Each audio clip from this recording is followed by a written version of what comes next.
bon kooku déjà dama koy jox wàcc waayam. Parce que soo ne ma woon rek benn waay moo joxe opinion am noonu. du ma ci sori trop. parce que effectivement ku nekk am nga liberté am nga droit wax sa xalaat. am maa nag ku nga xam ne gëstukat la bindkat.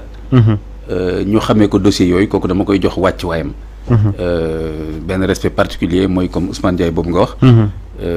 du ma mën a woyefal waxam comme waxu keneen koo xam ni ko wolof di waxee te ñun ñu koy wax ci langage yu diine géejuwul. géejuwul ci dossier bi. voilà kon nag su cela étant dit. fi nga mujjee est-ce que ça ne fait pas peur. Je pense non. Bon peut-être mën naa nuancer non bi mais peur mooy lan c'est-à-dire que peur il faut que mu am objet bu fekkee da nga ragal soit da nga ragal nit wala da nga ragal dara. Bon mën na sax nga ragal malaaka jinne et cetera bon mais boo ragalee il faut que mu am objet. kon il faut mu am lu mu wundu c'est-à-dire que lan nga ragal. peur bi ragal gi mooy que ni ñaari institutions yi nga xamante ne jamono ji ñoom ñoo nekk ci bopp administration bi bu ñu demee ba ñu naan on parle de clash quand même ci fonctionnement institutions yi sax xëj na aussi mu am impact bi muy am ci ni réew mi di doxee peut-être que tiitaange gi foofu lay nekk. D'accord waaw loolu waaw. lu mel noonu effectivement maintenant bu amee du doon guléet. nii ci àdduna bi ñii ci Sénégal. gis nañ fi ay classes yu dul jeex doxaaj. ñu ko mën a waxee noonu daal maanaam waroo ñàkk juboo ci ñoo xam ni dañoo am ndombo tànk bu kawe. ci état bi bu ñu bañee sori torop rek gis nañu Senghor Mamadou Dia gis nga fu mu mujjee. gis nañu après aussi Abdou Diouf ak ay. Je sais pas Abdou Diouf mu échappé woon ci mais Wade peut-être ak ses premiers ministres muy Ousmane muy Idrissa Seck. waaw muy Macky Sall. waaw Macky Sall aussi je pense ak ñoom Amadou Ba et tout. waaw alors Abdou Diouf Habib Thiam mujjul am benn problème ak moom de parce que je pense que Habib Thiam était quand même très. non moi je très ami voilà je pense Abdou Diouf kon échappé na trop ci. donc dafa amul mais nag à un moment donné aussi une bonne partie aussi de sa gouvernance dafa post-PM amul woon aussi. waaw après la ko indiwaat jox ko Habib Thiam moom mu dawal ko. ba mu ko dindee la ko jox ki nga xamante ne moom moo di Mbaye Loum je pense. waaw Mbaye Loum. waaw moo ko mujjee. ba pare aussi ci gouvernance am moom presque affaire enrichissement illicite bi ci temps am la am doole. d'ailleurs moom moo njëkk a créé le CREI. voilà la CREI voilà. dafa njëkkoon créé benn cour de l'enrichissement illicite def fa 5 magistrats kenn ki ñaar ñi gaañu dans la même semaine keneen ki xaw ma lan ñu ne dañ koo liggéey naa nga affaire boobu arrêté bi mais ci temps am affaire détournement yi ñuy wax nii. ci temps am la commencé dëgg-dëgg di am doole mu mel ne moom loolu daf ko échappé vous vous rappelez. Abdou Diouf dem na ba ñu koy laaj njógu ceeb xamu ko. di ko kilo ceeb mu ne xaw ma ko musul xam ne dañu laxas juróom café ci bitig di ko jaay. mu ne xamu ko ñu ne ko assemblée nationale yokk nañ seen salaire mu ne yëgu ko et cetera donc moom demoon na ba. waaw beaucoup de choses l'échappé en fait. waaw demoon nañ ma nga xam ni daanaka mën nga wax ne presque Tanor moo ëppoon. poigne ci état bi. moom mu xaw a mel ne un président honorifique quoi. ok mais maintenant pour revenir ci li nga wax nii clash boobu man gis naa ni clash bi en tout cas c'est en cours léegi nag lan lay joxe pour man sama discussion foofu rek la nekk maanaam foofu daal laa xamul mais.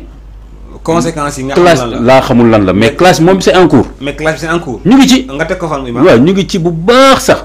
je pense que plusieurs fois soit junj naa ko. soit wax naa ko li koy wane bëri na tegtal yi koy wane bëri na naa ci tudd lenn benn bi mooy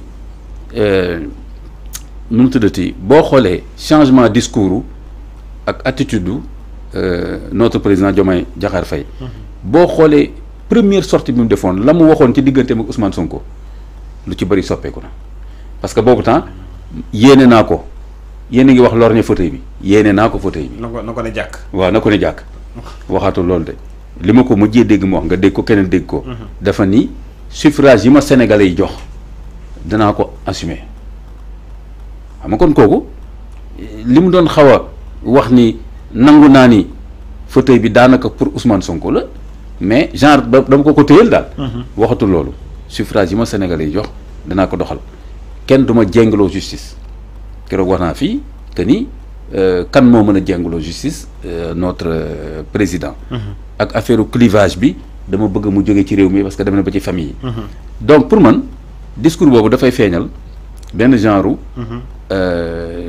sursaut bu Diomaye nekk di def par rapport dualité bi Sonko mooy Diomaye Diomaye mooy Sonko d'ailleurs xoolal même ci biir wax dafa ne bàyyi leen ko foofu rek sama xarit la xam nga loolu wax boobu nekkul lu woyof de bàyyi leen ko sama xarit la bon bàyyi leen ko mu wax man dinaa doxal li may doxal et après on verra loolu lenn la ci ay tegtal yeneen tegtal xam nga mooy lan mooy quand le premier ministre Ousmane Sonko génn Ibrahima di wax ne il ne gouverne pas il ne me laisse pas gouverner du yow lay wax du man lay wax parce que moom kenn rek moo ko fi féete kaw ci état bi actuellement c'est le chef de l'état donc du gouverner te bàyyiwuma ma gouverner loolu mooy mënul gouverner te bàyyiwuma gouverner parce que bu fekkee ni mën na gouverner ba pare bañ a gouverner ah ça c'est une catastrophe pour le pays. c'est autre chose donc gouverner wul bàyyiwuma ma gouverner. man dafa ne gouverner leen wala ngeen bàyyi ma gouverner. voilà waaw mooy gouverner wu leen rek voilà ah mooy gouverner wu leen nañ ko conjuguer mooy gouverner wu leen parce que su fekkoon ñu ngi gouverner wax boobu du am solo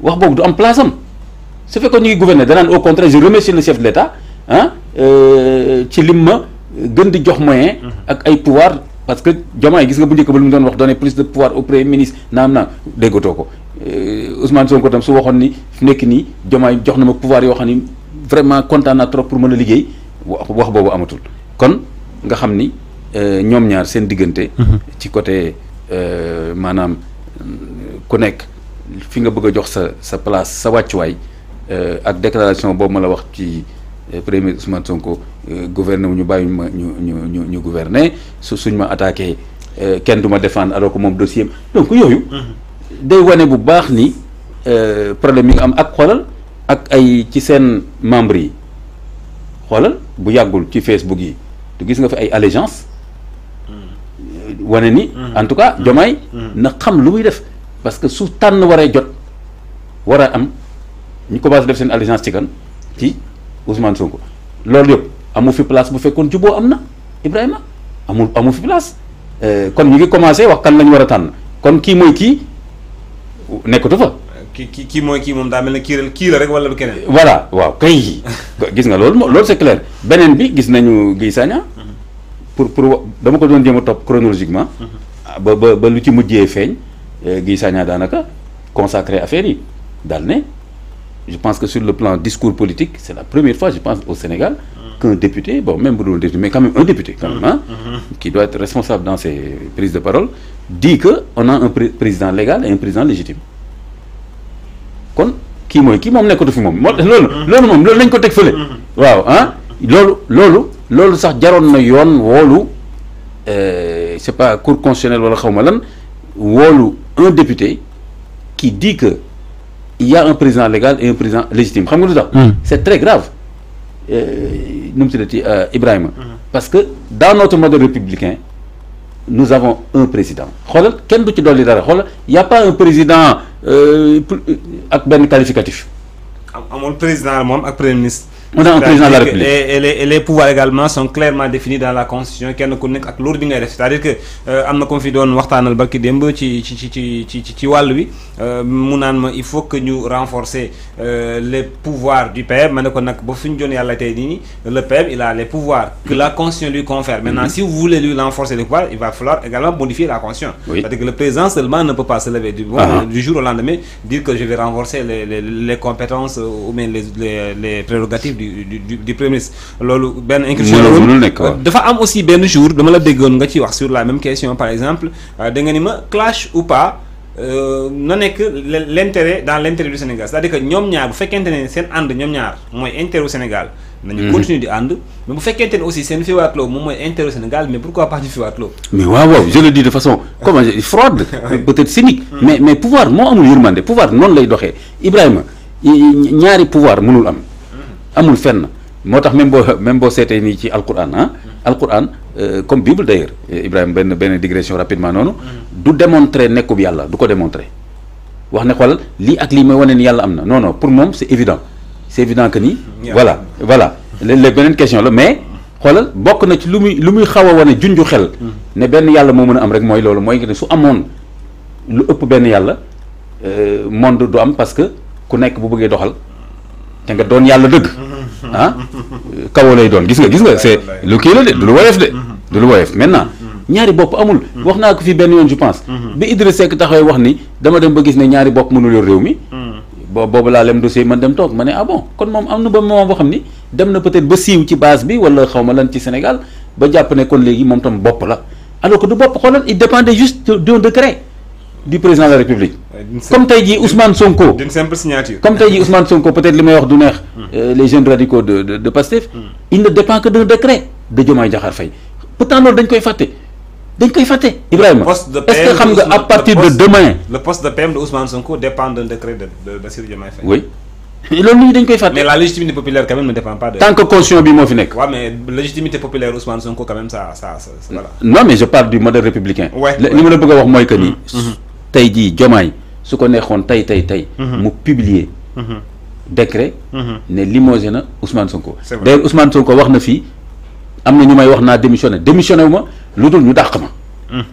kon foofu moom maa ngi applaudir parce que foofu. pour les rares fois où lui-même. voilà il respecte un peu les procédures en disant soit effectivement ma démissionné soit président dàq ma kon contesté wul ne président yore na prérogative dàq ko très bien mais dama la bëgg a wax ni kon en fait Ousmane Sonko quelque part il est dans une position fragile et en même temps il est dans une position on peut dire forte par rapport à sa base politique.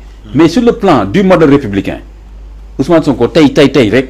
mën na bañ a doon dara dans l'armature républicaine nekk rek chef de parti léegi le président de l'Assemblée nationale c'est lui la deuxième personnalité de l'État am na ñoo xam ne fi mu nekk nii au niveau de Pastef dañu yaakaar ni Ousmane Sonko qui est la deuxième personne de l'État non c'est Malick Ndiaye. dafa am benn digression lay doon aussi parce que dama ko fàttali xëj na mënoon naa nekk benn tombeau spécial parce que dañoo gis dans la communication du gouvernement man à mon avis c'est une erreur de communication bu manifeste bu ñu def ci bi ñu génnee benn affiche.